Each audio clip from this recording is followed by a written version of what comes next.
বাংলায় মানুষের সরকারি স্বাস্থ্য বিমা নিয়ে রাজ্য সরকারকে বারবার অবস্থান বদল করতে হচ্ছে। কোন কারণে অবস্থান বদল সেটা কিন্তু সর্বভারতীয় তৃণমূল কংগ্রেসের তরফ থেকে আমরা আগেই বলেছিলাম। তো পরবর্তীকালে দুবার অবস্থান বদলের কথা শোনা যাচ্ছে।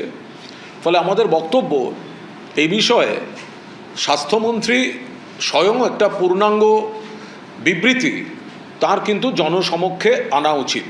তার কারণ এর আগে মমতা বন্দ্যোপাধ্যায়ের সরকার স্বাস্থ্যসাথী প্রকল্প চালু করেছিলেন। স্বাস্থ্যসাথী বাড়ির মহিলা সদস্যকে কেন্দ্র করে 5 লক্ষ টাকা পর্যন্ত বিনামূল্যে স্বাস্থ্য বিমা, বিনামূল্যে চিকিৎসা এবং সরকারি যে হাসপাতাল, তারপরে জেনেরিক ওষুধ, ওইগুলো আলাদা পার্ট, আমি তার মধ্যে যাচ্ছি না। মানুষের অনেক রকম রিলিফ ছিল।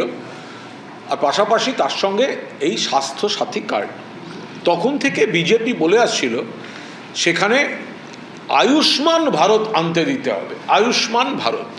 তো সেখানে আমরা বারবার বলেছিলাম যে আয়ুষ্মান ভারত এটায় সবাই এন্টাইটেলড নন, সবাই তো যোগ্য বলে বিবেচিত হবেন না, অনেক মানুষ বাদ যাবেন।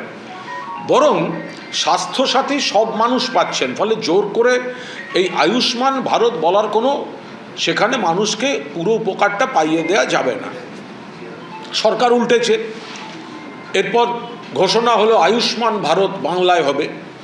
এবং এরপর আমরা বিধানসভা কক্ষে সরকারের একটি মুদ্রিত ভাষণে আমরা দেখলাম সেখানে বলা হচ্ছে একটা লাইন অত্যন্ত গুরুত্বপূর্ণ, যে বা যারা এই আয়ুষ্মান ভারতের সুবিধা পাবেন না তাদের মাননীয় মুখ্যমন্ত্রীর ত্রাণ তহবিল থেকে সাহায্য দেওয়া হবে। এটা লিখিতভাবে কিন্তু রয়েছে, লিখিতভাবে রয়েছে বিধানসভায়। তো তাহলে কি দাঁড়ালো যে আয়ুষ্মান ভারত তার মানে সবাই পাবে না। এবার যারা পাবেন না তাদের মুখ্যমন্ত্রীর ত্রাণ তহবিল থেকে দেওয়া হবে। এরপরে আমরা আবার একটা নতুন ঘোষণা দেখছি, সেখানে মুখ্যমন্ত্রীর ত্রাণ তহবিলটা বাদ যাচ্ছে। সেখানে বলা হচ্ছে যারা আয়ুষ্মান ভারত পাবেন না তাদের জন্য আলাদা একটি রাজ্য সরকারের স্বাস্থ্য বিমা আনা হচ্ছে 5 লক্ষ টাকা পর্যন্ত। তাহলে কি দাঁড়ালো? দাঁড়ালো এক, নির্বাচনের আগে মানুষকে বারবার যেটা বলে বিভ্রান্ত করা হয়েছে আয়ুষ্মান ভারত, আয়ুষ্মান ভারত, আয়ুষ্মান ভারত, এবং তৃণমূল যেটা বলে এসছে, আমরা যেটা বলে এসছি যে আয়ুষ্মান ভারত সবাই পাচ্ছেন না, পাবেন না, ক্রাইটেরিয়ায় বাদ যাবেন। আজকে দেখা যাচ্ছে সেটা সত্যি। এরপরে যদি বলা হয় আবার একটা 5 লক্ষ টাকা পর্যন্ত বিমা, তো সেটা তো স্বাস্থ্যসাথী ছিল, তাহলে আপনারা স্বাস্থ্যসাথীটা বন্ধ করলেন কেন? তাহলে তো স্বাস্থ্যসাথী ছিলই। মাননীয় প্রাক্তন মুখ্যমন্ত্রী মমতা বন্দ্যোপাধ্যায় তো তাঁর সময় সকলের জন্য করে দিয়েছিলেন। তো তাহলে স্বাস্থ্যসাথী নয় আয়ুষ্মান ভারত, আবার বলা হবে আয়ুষ্মান ভারতে হবে না তাদের জন্য একটা বিমা। চূড়ান্ত বিভ্রান্তি। এক, স্বীকার করে নিতে হবে আয়ুষ্মান ভারত সকলের জন্য নয়। কজন পাচ্ছেন, কজন এন্টাইটেলড, কজন উপভোক্তা? 2, তাহলে উপভোক্তা নন সেরম মানুষের জন্য যে বিমার কথা বলা হচ্ছে সেটা কজনের জন্য? 3, স্বাস্থ্যসাথী কজন উপকার পেয়েছেন? এবং সর্বশেষ প্রশ্ন, তাহলে স্বাস্থ্যসাথীটাকেই ফিরিয়ে আনা হোক, স্বাস্থ্যসাথীকে স্বীকৃতি দিয়ে রাখা হোক। এ ব্যাপারে রাজ্য সরকার বারবার অবস্থান যেহেতু বদল করছেন, তাদের একটা স্পষ্ট বিবৃতি জরুরি।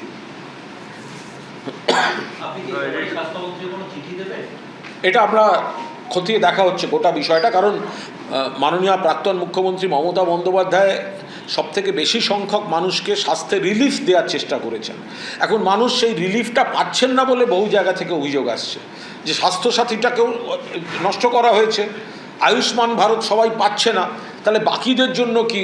মুখ্যমন্ত্রীর ত্রাণ তহবিল থেকে তো মাথা পিছু 5 লক্ষ হতে পারে না।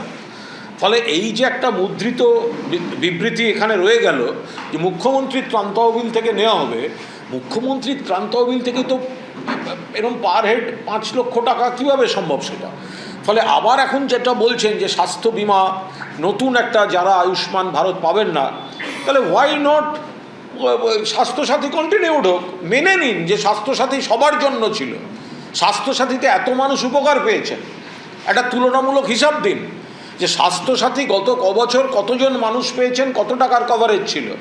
আর আয়ুষ্মান ভারত তার কি অবস্থা, কেন আর একটা বিমার কথা বলতে হচ্ছে? আর একটা বিমার কথা যদি বলতে হয় তাহলে কেন স্বাস্থ্যসাথীকেই কন্টিনিউ করা হবে না? আমাদের ভিডিও ভালো লাগলে লাইক এবং শেয়ার করুন। কমেন্ট সেকশনে গিয়ে জানান আপনাদের মতামত। আরও ভিডিও পেতে আমাদের চ্যানেল সাবস্ক্রাইব করুন এবং প্রতি মুহূর্তে খবরের আপডেট পেতে প্রেস করুন বেল আইকন।